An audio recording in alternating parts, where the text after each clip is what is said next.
স্বাগত জানাচ্ছি আরো একটা নতুন অ্যানালাইসিস ভিডিওতে। তো ভিডিওর শুরুতেই আমরা যেমনটা দেখতে পাচ্ছি যে গোল্ড তার বুলিশ ট্রেন্ড কিন্তু কন্টিনিউ করে চলেছে এবং আজকে বিশেষ করে কালকে যখন এই যে নতুন একটা ওয়ার্ল্ড রেকর্ড বা অল টাইম হাই যেটা তৈরি করেছিল আমাদের লাস্ট প্রাইস ছিল এটা হচ্ছে ৩৭৯১। এখান থেকে প্রাইস বেশ কয়েক ঘন্টা এই সাপোর্টটাকে ভাঙার চেষ্টা করেছে, সেটা ব্যর্থ হয়ে ধীরে ধীরে প্রাইসটা নিচের দিকে নেমে আসছে। এবং এইখানে আমরা যদি একটা বিষয় লক্ষ্য করি, সেটা হচ্ছে যে আমরা যদি এখান থেকে একটা ট্রেন্ড লাইন বা চ্যানেল ড্র করি, এখানে একটা চ্যানেল কিন্তু মেনটেন করছিল গোল্ড। তো এই যে ছোট্ট একটা চ্যানেল হলেও এখানে আসলে অনেক ট্রেডার সর্বশান্ত হয়ে গেছে এইটুকের ভেতরে, এখানে অনেক পিপস তো এই চ্যানেলটাকে মেনটেন করছিল। আমরা যদি দেখি এই যে স্ট্রং যে বেয়ারিশ ক্যান্ডেলটা, এই ক্যান্ডেলটার মাধ্যমেই এই চ্যানেলটাকে ভেঙে ফেলছে। এখন প্রশ্ন হচ্ছে যেহেতু চ্যানেলটা ভেঙে ফেলছে, এখন কি তাহলে ডাউনে ট্রেন্ড শুরু করবে কিনা, বা এটাকে আবারও ফলস ব্রেকআউট দিয়ে আপ হবে কিনা ইত্যাদি বিষয়গুলো নিয়ে অনেক প্রশ্ন রয়েছে আপনাদের মনে। এইটাই বোঝার চেষ্টা করব আজকের এই ভিডিওতে। তো শুরুতেই আমরা যদি ইকোনমিক ক্যালেন্ডার দেখি তাহলে দেখতে পাচ্ছি আজকের দিনেও কিছু ডেটা রিলিজ হবে, বিশেষ করে নিউ হোম সেলসের ডেটাগুলো চলে আসবে। তো এই ডেটাগুলো বেশ গুরুত্বপূর্ণ ভূমিকা রাখবে মার্কেট মুভমেন্ট চেঞ্জ করে দেওয়ার জন্য। তাছাড়া তেমন কোনো ডেটা আজকের দিনে আমরা লক্ষ্য করছি না। তো আমরা যেমনটা গতকালকে পাওয়েলের প্রেস কনফারেন্স বা ফেডারেল রিজার্ভের অন্যান্য ফেড কর্মকর্তার কথা আমরা শুনেছি, যেখানে মোটামুটি সবাই বর্তমানে শ্রমবাজার নিয়ে উদ্বিগ্ন রয়েছে এবং শ্রমবাজার দুর্বল হতে যাচ্ছে। এই শ্রমবাজার এবং মুদ্রাস্ফীতির ভেতরে একটা ভারসাম্য তৈরি করতে চাচ্ছে সবাই। এখানে সমস্ত ফেড কর্মকর্তারাই মোটামুটি সুদের হার কমানোর বিষয়ে একমত, যেটা আমরা দেখছি। কিন্তু পাওয়েল একটু কৌশলী বক্তব্য রেখেছে। যেমন পাওয়েল বলেছে যে ফেড কোনো নির্দিষ্ট প্যাটার্ন ফলো করবে না, তারা সামনের মিটিংগুলোতে অবশ্যই আপকামিং ডেটা, ইকোনমিক ডেটার উপর নির্ভর করে সিদ্ধান্ত নেবে। তো যাই হোক, এখান থেকে ফেড যেটা বোঝা যাচ্ছে যে ফেড সুদের হার কমাতে পারে, বা পাওয়েল কিন্তু বলে নাই যে অর্থনীতির অবস্থা বিচার বিশ্লেষণ করে সুদের হার কমানো ঝুঁকিপূর্ণ হবে, মুদ্রাস্ফীতি বেড়ে যেতে পারে, এরকম একটা ওয়ার্ডও পাওয়েল তার প্রেস কনফারেন্সে উল্লেখ করেনি। সেই হিসেবে মানে বোঝাই যাচ্ছে যে সুদের হার কমানোর বিষয়ে ফেড আগ্রহী আছে বা সেটা বিবেচনা করছে। তো সুদের হার যদি কমানো হয় তাহলে গোল্ড আসলে আরও বুলিশ হবে। এটা ডাউন হওয়ার মতো তেমন ইস্যু নাই। এখানে যেটা হয়েছে আমার কাছে যেটা মনে হচ্ছে জাস্ট একটা টেকনিক্যাল কারেকশন। এখানে এটা একটা টেকনিক্যাল কারেকশন হিসেবেই দেখছি। এখন এই টেকনিক্যাল কারেকশন কতটুকু কন্টিনিউ করতে পারে সেটাই এই ভিডিওতে আমরা বোঝার চেষ্টা করব। তো আমরা যদি এখান থেকে একটা ছোট্ট একটা লাইন ড্র করি তাহলে অনেকটা এরকম আমরা দেখতে পাচ্ছি রেশিওটা।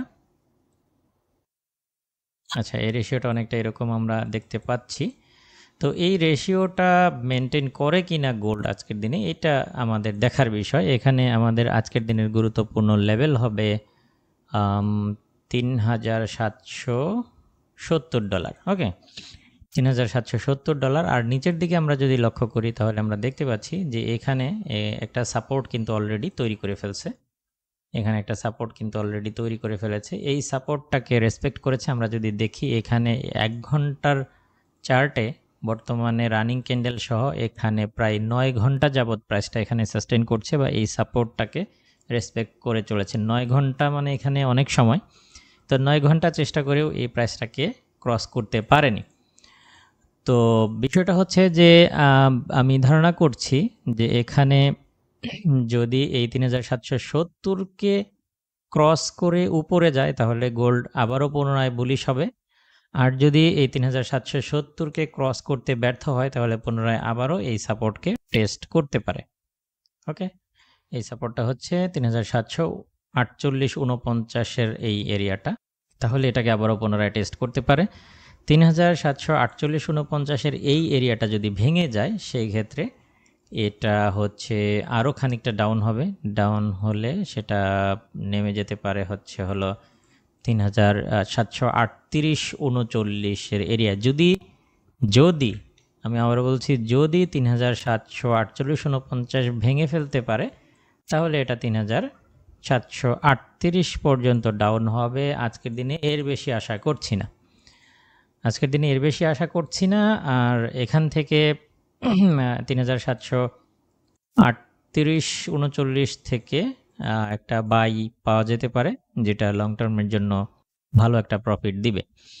তাহলে যেটা করা যেতে পারে, আজকের দিনের প্ল্যানিংটা সহজ। মোটামুটি 3748-49 যদি আপনারা পেয়ে যান, তাহলে এখান থেকে বায়ের চিন্তা ভাবনা করতে পারেন। অবশ্যই দেখবেন এখানে ক্যান্ডেল রিজেকশন দেয় কিনা, ক্যান্ডেল কনফার্মেশনগুলো বোঝার চেষ্টা করবেন।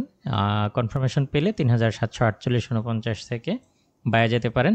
এটা যদি ড্রডাউন করে, প্রয়োজনে 3738-35 থেকেও বায়ে যেতে পারেন। এবং সব কয়টার স্টপ লস দিতে পারেন 3730 বা তার নিচে, 3729 বা তার আশেপাশে দিতে পারেন।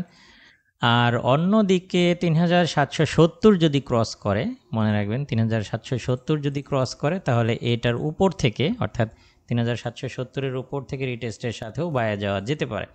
সেই ক্ষেত্রে 3770 যদি ক্রস করে, তাহলে 3770, 71, 72 থেকে বাই করা যেতে পারে।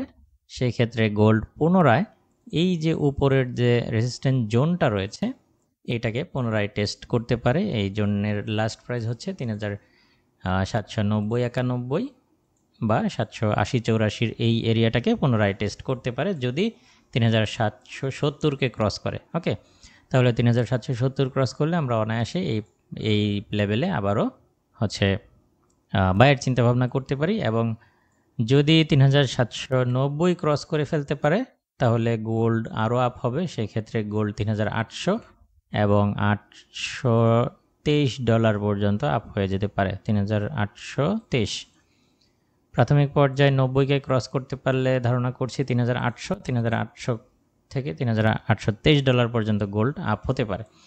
তো সেই হিসেবে আজকের দিনে বেস্ট সেলিং জোন হতে পারে 3800 থেকে 3823 এই জোনগুলোতে পেলে সেলের চিন্তা ভাবনা করতে পারেন।